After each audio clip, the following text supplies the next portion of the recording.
You are listening to the Embrace the Mud podcast, where we discuss all things related to healthy, joyful, and life-giving relationships.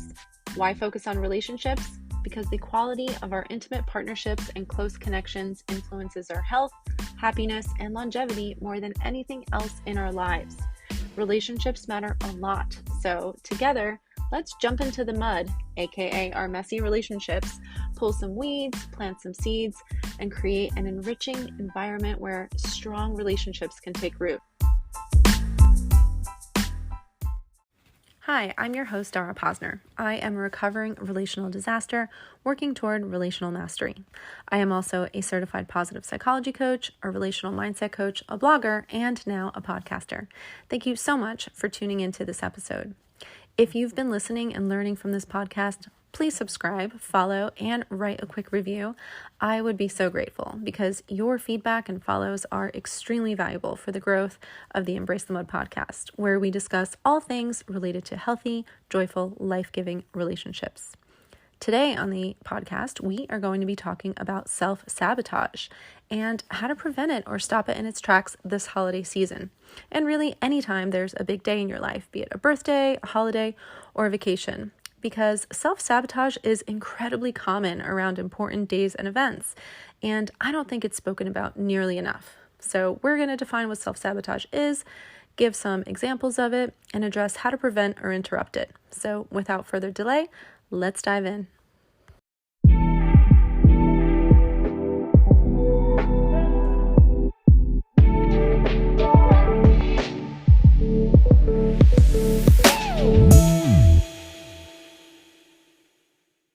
Have you ever had a huge fight with your significant other on a major holiday?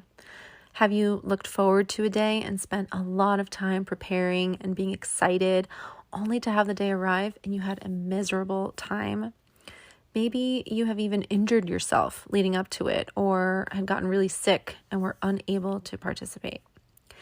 It seems not very many things unleash high levels of anxiety and feelings of inadequacy, quite like the holidays and other special occasions do.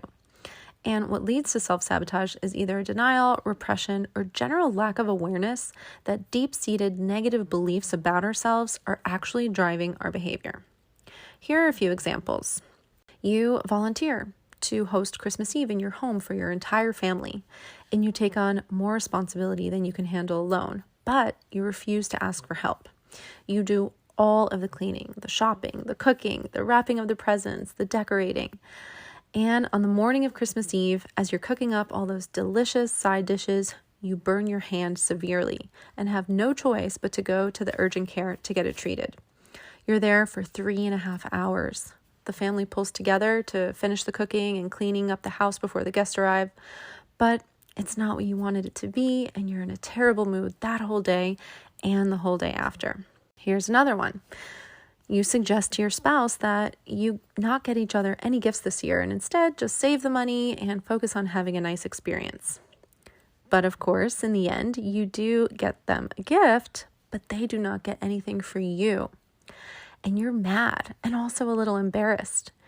You're feeling unloved and frustrated. You can't believe they didn't get you something too. Your suspicions are confirmed. They just don't understand you. And they don't love you like you love them. No one will ever love you the way you wanted to be loved. Or how about this one? You're looking forward to this holiday and imagining all of the fun and togetherness and joy. And when the day finally arrives, you are so excited all day long that you forget to eat. Finally, the time comes for you to pull out that amazing outfit that you bought to wear and to start getting ready. You decide you're going to enjoy a nice glass of wine or a cocktail while you put on your makeup. And then you make another cocktail and sip on that while you wait for your ride to come and get you. You arrive at the celebration and you head straight to the bar. And less than 2 hours later, you're slurring your words and saying things you'd never say sober, and end up being driven home by a friend before dinner is even over. Self-sabotage. Wanting one thing, but making choices that cause the opposite to happen instead. Self-sabotage is essentially the experience and sometimes habit of getting in your own way. I often look at self-sabotaging behavior as repeated self-fulfilling prophecies. We want love and commitment, but deep down, we believe we are unlovable. So we behave in ways that drive people away from us. We want to be successful, but deep down, we believe we're incapable. So we behave in ways that inevitably lead to failure. We want to be happy, but deep down, we believe we are unworthy. So we behave in ways that lead to despair and misery. We want connection, but deep down, we believe we are defective. So we behave in ways that lead to isolation and loneliness. So how do we keep this from happening so that we can have the experiences we want to have? And if things do go awry, it's because of something outside of ourselves, something we have no control over. Well, the first thing to do is to slow down. Slow down and take stock of what you're thinking and feeling. It's so important to check in with yourself and do an honest self-assessment. I know that when I'm excited and busy planning and looking forward, I can kind of tend to disconnect from myself a little bit, maybe even a lot. And I can confuse some of that excited energy with the anxiety that is also present and perhaps even building inside.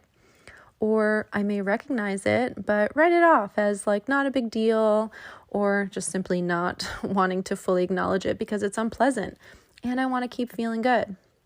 That's the trap, not fully facing what's there, not fully feeling the emotions and addressing any potential ambivalence that's there. Like, who has the time for that, right? When you need to get your work done before, your break, your winter break, and you have shopping to do and cards to write and people, who are visiting to visit with and have, opportunities to catch up. You get swept along until you get caught in the riptide, and it's hard to see how it even happened. So you have to slow down and do a little bit of grounding work by checking in with yourself, getting out of your head and into your body.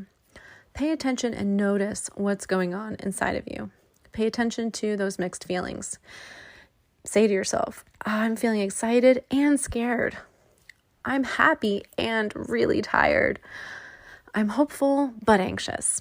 Sometimes slowing down enough gives way to some intense bursts of emotion too.